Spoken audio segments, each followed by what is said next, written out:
Steven Nava, un ancien étudiant de José Villarruel, un professeur devenu sans-abri, a décidé de l'aider dès qu'il a appris sa situation. Pour cela, il a lancé une levée de fonds sur la plateforme de collecte GoFundMe. José Villarruel vit dans sa voiture depuis 8 ans. Interrogé par CNN, José Villarruel a déclaré « Je devais vraiment me maîtriser pour ne pas fondre en larmes et céder à mes émotions, tout cela est tellement inattendu ». À l'instar de Michelle Verhaeghe, une mamie qui dormait dans sa voiture, José vit dans son véhicule pendant 8 ans et lutte pour survivre en exerçant en tant qu'enseignant suppléant. C'était alors tout bonnement inattendu qu'un tel événement puisse se produire. Si le professeur n'avait pour abri que son véhicule, c'est parce qu'il économisait de l'argent pour subvenir aux besoins de sa famille restée au Mexique. Par ailleurs, la pandémie avait aggravé sa précarité puisque l'école n'avait plus besoin d'enseignants suppléants. C'est alors que José a demandé à obtenir ses fonds de retraite. Un étudiant de José Villarruel a collecté près de 23 000 € pour aider son professeur. Steven Nava se dirigeait vers son lieu de travail et a reconnu son ancien professeur, fouillant le coffre de sa voiture. Il a donc décidé de lui rendre visite quelques jours plus tard. En interrogeant son professeur et en apprenant sa situation, il a insisté pour lui donner un peu d'argent. Il m'a fait ce grand sourire et m'a remercié.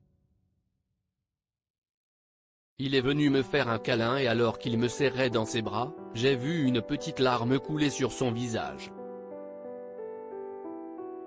a déclaré le jeune homme. Au vu de la situation de son professeur, Steven Nava était déterminé à lui venir en aide. Il a donc décidé de faire appel à la générosité des autres en organisant une collecte de fonds.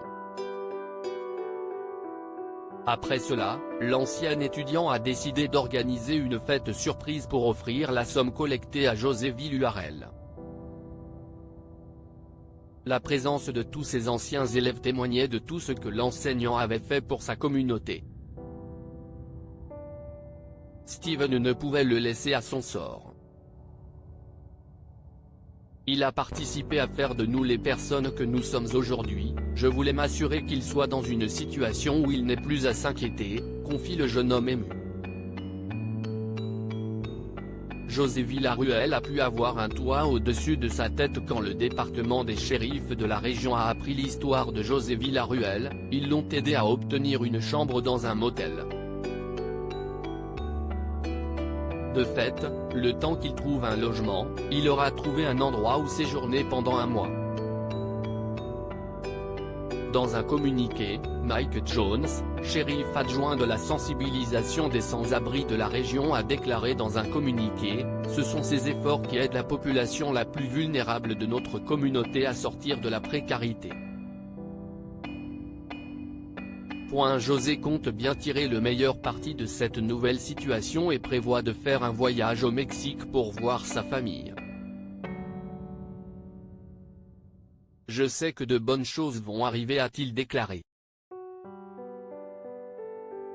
Par ailleurs, certaines personnes inventives et généreuses sont prêtes à aider en créant des logements pour les sans-abri.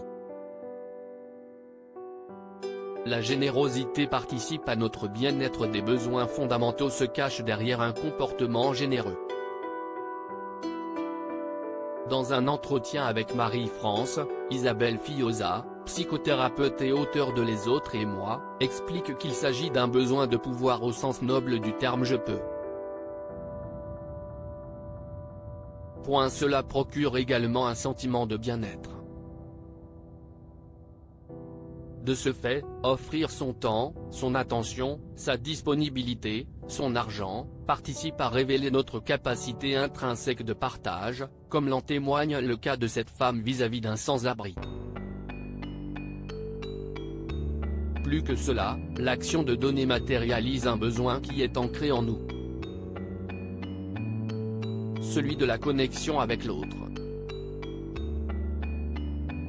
La psychothérapeute explique que ce besoin nous fait réaliser que l'on est important pour quelqu'un et qu'on tisse un lien qui nourrit notre compassion naturelle.